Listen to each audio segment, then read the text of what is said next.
ഇവിടെ ജനങ്ങളെ ചീത്ത പറയാം, അല്ലെങ്കിൽ ഇവിടെ കുഴപ്പങ്ങൾ ഉണ്ടാക്കി തീർക്കാം. എന്തെല്ലാം പ്രയാസങ്ങൾ ഇവിടെ ഉണ്ടാക്കി. ഇതൊക്കെ നമ്മുടെ പെരടിയിൽ വെച്ച് കെട്ടാൻ ശ്രമിച്ചവർ ഇന്ന് കുടുങ്ങിയിരിക്കുന്നു. നമുക്കറിയുന്ന കാര്യമല്ലേ. കാരണം അവരെ അല്ലാഹു പുറത്തു കൊണ്ടുവരും. പലതും നമ്മുടെ മേലിൽ വെച്ച് കെട്ടി. ഈ പ്രസ്ഥാനത്തെ ഊതിക്കെടുക്കാൻ കഴിയുമെന്ന് ആരും വിചാരിക്കണ്ട. ഇത് ഓതിയാൽ കെട്ടുപോകുന്ന മണ്ണെണ്ണ വിളക്കല്ല. ഇതൊരു വലിയ പ്രസ്ഥാനമാണ്.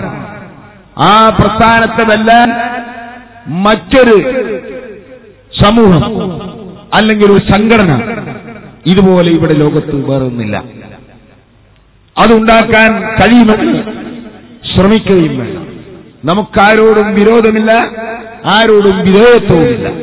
പൈതൽ ഇസ്ലാം ആ ദീനിനെ ഹക്കായ രീതിയിൽ കാത്തു സൂക്ഷിച്ചു പോരാനുള്ള കടമ നമ്മുടെ ഉസ്താദുമാർ ആലിമീങ്ങൾക്കുണ്ട്. അവർ അതിന്റെ കാര്യം പറയുമ്പോൾ നമുക്ക് ഉള്ള കടമ അതിന് പിന്നാലെ നിൽക്കുക. പരമസത്യവാന്മാരുടെ കൂടെ നിങ്ങൾ നിൽക്കണമെന്ന് അള്ളാഹു പറഞ്ഞ ആ ആജ്ഞ സ്വീകരിക്കലല്ലാതെ നമുക്ക് നിർവാഹമില്ല. അതുകൊണ്ട് ഹക്കിനെ ഹക്കായി മനസ്സിലാക്കി അതിനെ നാം പിന്തുടരുക. ബാത്തിനെ ബാത്തിലായി മനസ്സിലാക്കി അതിനെ നാം അവഗണിക്കുക.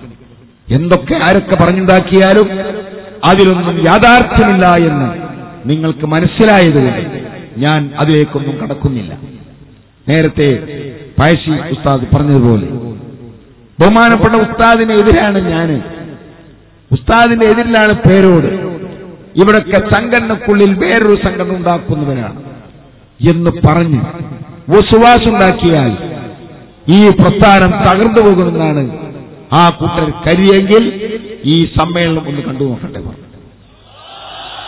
ഇവിടെ മാത്രമല്ല, കോഴിക്കോടും മലപ്പുറത്തും നമ്മുടെ സമ്മേളനങ്ങൾ നടക്കുന്ന എവിടെയും നമ്മുടെ ഈ സംഘടന പ്രവർത്തിക്കാൻ തുടങ്ങിയ അന്ന് മുതൽ ഇന്നേ വരെ ജനങ്ങൾ നമ്മുടെ കൂടെയാണ്. അത് ലോകത്തിന് മനസ്സിലായിട്ടുള്ളതാണ്. ഞാൻ ഓർക്കുന്നു, ബഹുമാനപ്പെട്ട ഉസ്താദ് അവരുടെ ഉസ്താദായ ഉസ്താദുൽ അസാത്തീർ ഓക്കെ ഉസ്താദ്, അള്ളാഹു അവിടുത്തെ ദറജയേറ്റി കൊടുക്കട്ടെ. ആ മഹാനവകൾ വഫാത്താതിന് തൊട്ടു മുമ്പ് മഹാനായ ഉസ്താദിനെ ഒന്ന് ദുആ ചെയ്യിപ്പിക്കാൻ വേണ്ടി കൊണ്ടുവന്നു. ഉസ്താദിന് വന്നപ്പോ ഓഡിറ്റോറിയത്തിന് ഉള്ളിലേക്ക് കയറി വരാൻ, സ്റ്റെപ്പ് കയറാൻ കഴിയില്ല.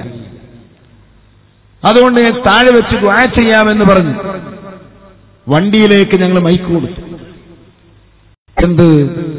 എന്താണ് ഉസ്താദ് പറഞ്ഞത്? ആലിമീങ്ങൾ മുഴുവൻ ഏപ്പിന്റെ കൂടെയാണ്. ബഹുമാനപ്പെട്ട ഉസ്താദ് പരിപാടി കഴിഞ്ഞ ശേഷം ഒക്കെ ഉസ്താദിന്റെ വീട്ടിൽ പോയി അവിടുത്തെ കാണുകയും ദുആ ചെയ്യിപ്പിക്കുകയും ഒക്കെ ചെയ്തുകൊണ്ടാണ് അവിടെ നിന്ന് പിരിഞ്ഞു പോകുന്നത്. അതേ സ്ഥാനത്ത് ഞങ്ങളാണ് സുന്നത്ത് ജമാഅത്തിന്റെ ആളുകളെന്ന് കുത്തകാവകാശം പറയുന്ന അതിന്റെ ഉത്തരവാദിത്തപ്പെട്ടവർ മരിച്ചതിന് ശേഷം അവിടെ വന്നത് ഞാൻ ഓർക്കുകയാണ്. അവള് വഫാത്തായി കിടക്കുമ്പോൾ ആ ഉസ്താദിന്റെ മയ്യത്ത് വെച്ച റൂമിന്റെ തൊട്ടടുത്ത റൂമിൽ ബഹുമാനപ്പെട്ട വന്യരായ സുൽത്താനുൽ ഉലമ അവിടെ ഇരിക്കുന്നു. അവരത്തോടൊപ്പം വിനീതനായി ഞാനും ഇരിക്കുന്നുണ്ട്. അപ്പൊ കടന്നു വന്ന ഒരാൾ ഒരു സലാം കൂടി പറഞ്ഞില്ല. അവിടെ ഞങ്ങളെ പുറംതിരിഞ്ഞിരുന്ന് ഇറങ്ങിപ്പോവുകയാണ് ചെയ്യുന്നത്. ഞാൻ ഇതിനു വേണ്ടി പറയുന്നു, ഉസ്താദുമായി ആർക്കാണ് ബന്ധമുള്ളത്? ഹബീബായി നബി സല്ലല്ലാഹു അലൈഹി വസല്ലം തങ്ങളിലേക്ക് ഉസ്താദിനെ മുട്ടുകുത്തിക്കുന്ന അല്ലെങ്കിൽ അവിടത്തേക്ക് മുട്ടിക്കുന്ന കണ്ണിയാണ് മഹാനായ ഉസ്താദുൽ അസാത്തീർ. ആ ഉസ്താദുൽ അസാത്തീറുമായി അവിടുത്തെ വഫാത്ത് വരെയുള്ള ഉസ്താദിന്റെ ബന്ധം നിലനിൽക്കുന്നുവെങ്കിൽ കണ്ണിമുറിയാത്ത പരമ്പര നമ്മുടെ പ്രസ്ഥാനത്തിനാണുള്ളത്. മറ്റ് ഞങ്ങളാണ് എല്ലാത്തിന്റെയും ആളുകൾ ഞങ്ങൾ പറഞ്ഞേ ദീനിന്റെ കാര്യത്തിൽ സ്വീകരിക്കാവൂ എന്ന് പറയുന്നവർക്ക് നബിത്തങ്ങൾ വരെ മുട്ടുന്ന പരമ്പര തന്നെ ഇല്ല, മുറിഞ്ഞുപോയിരിക്കുന്നു എന്നാണ് ഞാൻ പറയുന്നത്.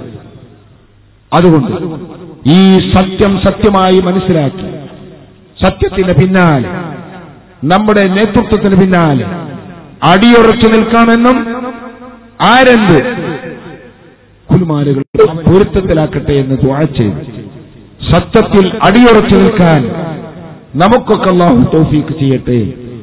നമ്മുടെ നേതാക്കൾക്ക് ദീർഘായുസ്സും ആഫിയത്തും അല്ലാഹു പ്രദാനം ചെയ്യട്ടെ. ശത്രുക്കളെ ശർറിൽ നിന്നും കടിവലയിൽ നിന്നും അല്ലാഹു അവരെയും നമ്മളെയും സലാമത്താക്കട്ടെ എന്ന് ദുആ ചെയ്തു.